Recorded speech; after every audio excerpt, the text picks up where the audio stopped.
तो जैसा कि हम लोग प्रत्यावर्ती धारा का जो औसत मान पढ़े हैं वो केवल आधे चक्र के लिए पढ़े हैं, क्योंकि पूरे एक चक्र का प्रत्यावर्ती धारा का औसत मान जो होता है शून्य हो जाता है। इसका कारण ये होता है कि जो प्रत्यावर्ती धारा का जो ग्राफ होता है उसको देखकर ये स्पष्ट होता है कि हमारी प्रत्यावर्ती धारा जो होती है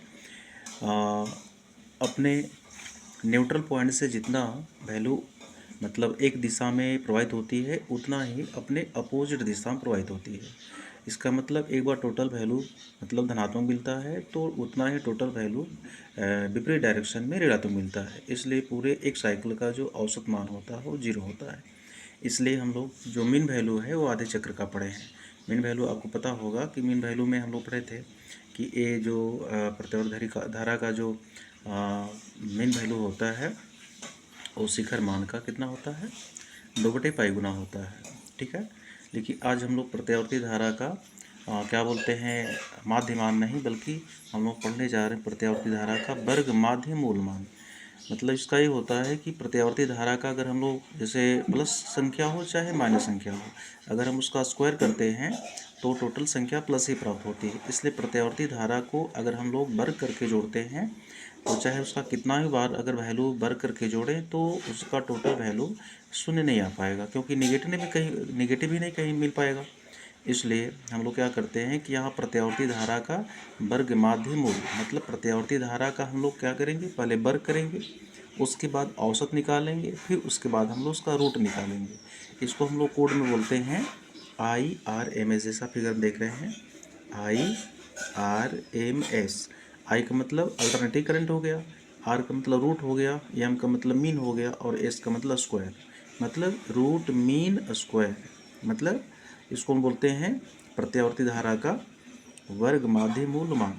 ठीक है, तो आइए हम लोग प्रत्यावर्ती धारा का वर्ग माध्य मूल मान सीखते हैं, देखिए कैसे निकालते हैं।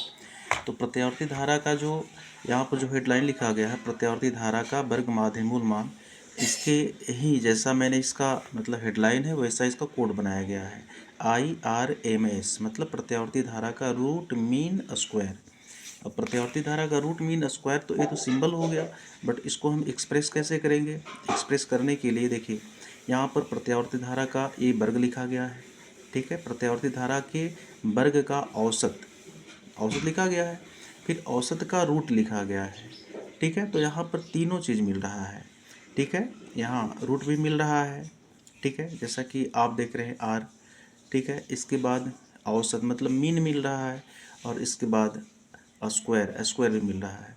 ठीक है, तो इस तरह से इसी चीज़ को हमको एक्सप्रेस करना है। अब जो IRMS इक्वल टू √I² का औसत जो मान निकालना है, इसके लिए हम क्या करते हैं दोनों साइड का स्क्वायर कर देते हैं।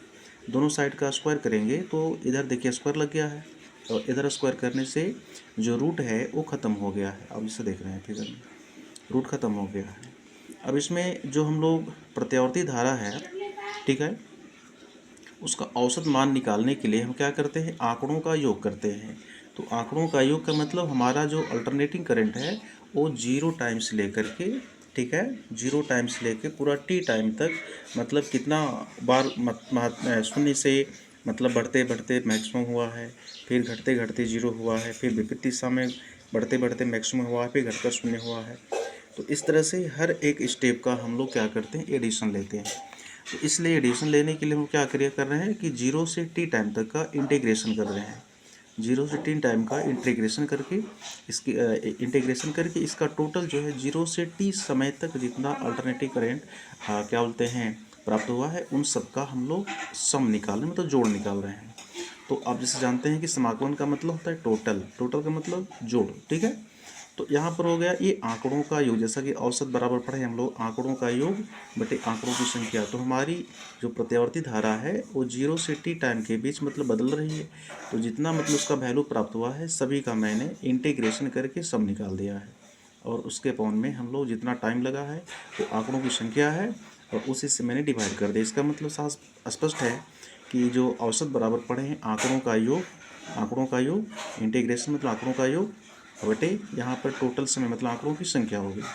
अब आइए इसी को हम लोग आगे बढ़ाते हैं। तो यहाँ पर आप देख रहे हैं कि I² equal to I² RMS equal to integration 0 to T I² dt upon 0 to T D T का इंटीग्रेशन करना है। तो यहाँ पर हम क्या करते हैं कि प्रत्यावर्ती धारा का जो इक्वेशन होता है जैसा कि पढ़ाया गया है I equal to I naught sine omega T, इसको यहाँ पर रिप्लेस करते हैं।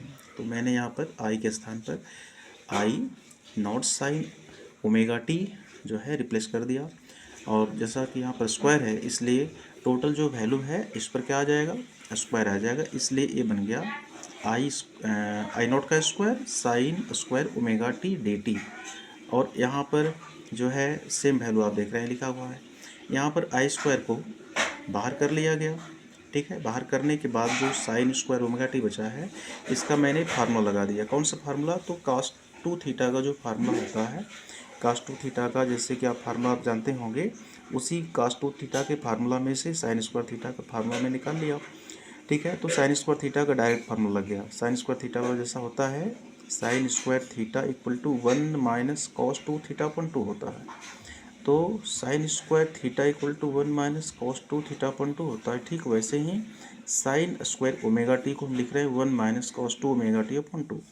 तो आप यहाँ देख रहे हैं कि साइन स्क्वायर ओमेगा टी को हमने लिखा है 1 minus cos two omega T upon 2, ठीक है। 2 छोटा सा यहाँ पर दिख रहा है, आप देख रहे हैं, प्रयास केयर करिएगा, ठीक है। और यहाँ पर जो है डी टी का समाकलन किया गया। डी टी का समाकलन जैसा आप जानते हैं टी होता है, ठीक है। और इसका जो लिमिट जो है 0 से टी है, तो टी से 0 के बीच जो वैल्यू बैठाइएगा टी में तो वो टी ही आएगा, इसलिए मतलब इसको डायरेक्टली जो है 0 टू टी समाकलन डी टी को हमने टी लिख लिया है, ठीक है। अब आगे चलते हैं हम लोग। यहाँ पर आप देख रहे हैं जो ब्रैकेट में जो प्राप्त हुआ है 1 minus cos two omega T upon 2। अब इसमें 2 भाग है, 1 है और कॉस टू ओमेगा टी है। अब इंटीग्रेशन हमको 1 का भी करना होगा और कॉस टू ओमेगा टी का भी करना होगा, इसलिए मैंने क्या किया, इसको सेपरेट कर दिया। और इसको सेपरेट किया जिसमें आप देख रहे हैं ये जो 2 है 2 ये 1 के लिए भी हो गया और कास टू ओमेगा टी के लिए भी हो गया, इसलिए मैंने इसको सेपरेट किया 1/2 integration 0 to D T minus. और यहाँ भी देखिए, यहाँ भी जो 1/2 करके लिखना था उसको नीचे ही लिखा गया है 2, और ठीक वैसा ही जो ऊपर है cos two omega T D T ये वैसा ही है, और इसका लिमिट जो है 0 टू टी है। तो आइए समाकलन करते हैं। तो यहाँ पर डी टी का समाकलन टी हो गया, लेकिन अगर हम लोग 0 से टी का लिमिट भरेंगे तो टी ही आएगा, बट इसके पास में हाफ है इसलिए मैं इसको हाफ लगा लिया। इसके बाद में यहाँ जो आप देख रहे हैं कॉस टू ओमेगा टी है, इसका हम लोग इंटीग्रेशन करते हैं तो आता है sine two omega T. Cos theta का समाकलन साइन थीटा होता है, तो ठीक वैसे ही कॉस टू ओमेगा टी का समाकलन हो गया integration sine two omega T. और आप जानते हैं कि अगर थीटा जो है थोड़ा सा बड़े पैमाने पर हो तो उसका नीचे हम लोग डिफ्रेंशिएशन कर लेते हैं। तो टू ओमेगा टी का जो डिफ्रेंशिएशन है वो टी के डी टी के रिस्पेक्ट में वो हो गया 2 ओमेगा। ऑलरेडी जो है 2 पहले से पड़ा हुआ है, इसलिए टोटल वैल्यू होगा 2 × 2 ओमेगा, ओके। और इसमें जो लिमिट है 0 से टी उसको मैंने वैसे ही रिप्लेस किया हुआ है। अब जो है अगले स्टेप में आप देख रहे हैं समूचा ये जो चला आ रहा है I square R M S I square R M S I square R M S. तो यहाँ से हम लोग फिर से अगला स्टेप देखते हैं। यहाँ से यहाँ पर जो है टोटल वैल्यू जो इसका लिमिट है 0 से टी, तो मैंने यहाँ पर क्या बोलते हैं बैठाया है टी के स्थान पर 0 से टी में टी पहले बैठा है, इसके बाद 0 बैठा है। इसके बाद यहाँ भी पहले टी बैठाया गया है, जहाँ आपको स्मॉल टी दिख रहा है वहीं पे, फिर इसके बाद 0 बैठाया गया है, ठीक है। इसके बाद में मैंने क्या किया है कि अगले स्टेप में आप देख रहे हैं जैसे t/2 में से 0 घटेगा तो क्या बचेगा 2 बचेगा, t/2 बचेगा माइनस यहाँ पर जो sign two omega capital T upon 2 × 2 omega है। तो यहाँ पर मैंने क्या किया है कि ओमेगा का वैल्यू पुट कर लिया है। ओमेगा की वैल्यू क्या होती है, ये होती है 2π/t। Omega equal to 2π/t होता है। तो आप देख लीजिए जहाँ ओमेगा है, देखिए जैसे देखिए साइन हो गया, साइन दिख रहा है, ये वाला 2 है, यहाँ 2 दिख रहा है, यहाँ ओमेगा जहाँ ओमेगा है वहाँ पर दिख रहा है 2π/t, स्क्वायर करिएगा। इसके बाद में 80 जो है आपका टी सेम वैसे दिख रहा है, ठीक है। बाकी जो नीचे है 2 इंटू 2 ओमेगा, उसमें देख लीजिए ये वाला 2 आपका यहाँ है, ठीक है। इसके बाद में ये वाला 2 आपका ये वाला है, और यहाँ पर जो ओमेगा है, ओमेगा के स्थान में लिखा 2 pi by T, 2 pi by T. और जैसा आप देख रहे हैं यहाँ पर जो जीरो वैल्यू पुट किया गया टी के स्थान पर, तो यहाँ पर साइन, ये जो टोटल वैल्यू बनाएगा, ये टोटल वैल्यू साइन जीरो बनाएगा। तो साइन जीरो की वैल्यू क्या होती है? जीरो होती है, इसलिए टोटल वैल्यू यहाँ पर जीरो रख दिया गया। इस तरह से हमें वैल्यू प्राप्त हो रहा है। यहाँ पर देखिए साइन, यहाँ पर पहले देखिए टी से टी तो कैंसिल हो रहा है, टी से टी क्या हो गया? कैंसिल हो गया। और यहाँ पर जो नीचे जो बचा हुआ है भाग, ये हो गया 2 इंटू 2 इंटू 2, मतलब ये टोटल मिला करके 8 हो गया, ठीक है। और एक जो क्या बोलते हैं, ये जो ये तो टी से टी कैंसिल हो गया है, और एक टी जो कहीं दिख रहा है बचा हुआ है, हाँ, ये जो नीचे वाला बचा हुआ, इसी को पलट करके यहाँ पर ऊपर लिखा गया है, यहाँ लिखा हुआ है।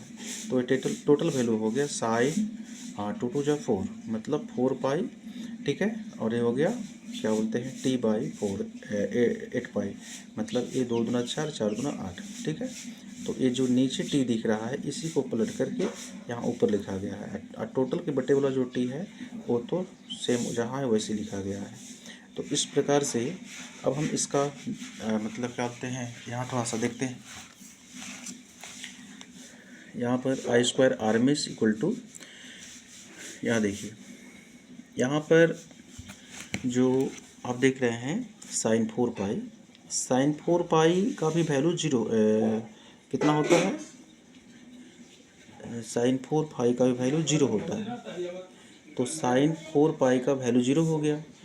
साइन 4 पाई का वैल्यू जीरो होने के बाद में देखिए यहाँ बचा हुआ है टी बाई 2, क्या बचा हुआ है? T by 2। साइन 4 पाई का वैल्यू जीरो हो गया, ये बच गया टी बाई 2। अब टी बाई 2 को मैंने यहाँ पर एक्सप्रेस किया हुआ है यहाँ। अब यहाँ जो एक्सप्रेस किया हुआ है, तो ये टी बाई 2 से मतलब क्या है, टी से टी कैंसिल हो गया। अब टोटल वैल्यू यहाँ प्राप्त हो गया I square R M equal to I naught का स्क्वायर अपॉन 2। अब यहाँ से जो स्क्वायर है इधर से आएगा, इधर साइड में, तो स्क्वायर रूट हो जाएगा।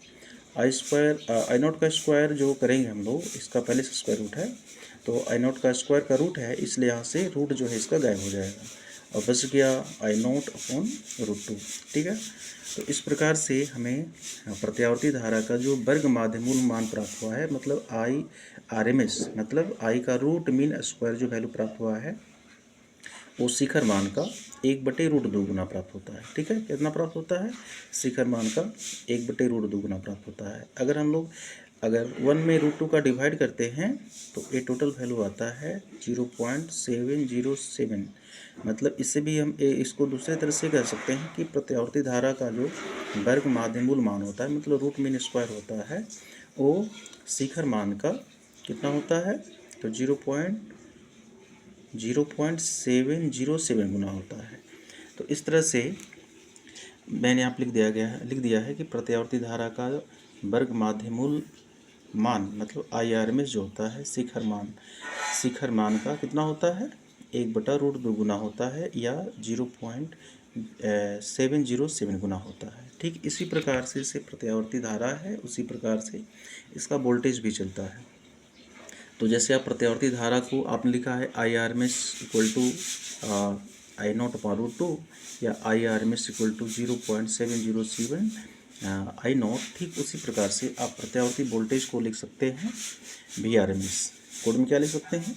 VRMS। मैंने लिखा है इसी प्रकार प्रत्यावर्ती वोल्टेज का वर्ग माध्यमूल मान, मतलब VRMS जो होता है वो शिखर मान, मतलब V0 का कितना गुना होगा? 1/√2 गुना, और इसी को डिवाइड कर देंगे तो हो जाएगा 0.707 गुना, ठीक है। तो इस तरह से मैंने ये आपको टोटल वीडियो में तथ्य जो है समझा दिया, और आपको जहाँ भी डाउट होगा फ़ोन करके पूछ लीजिएगा। धन्यवाद।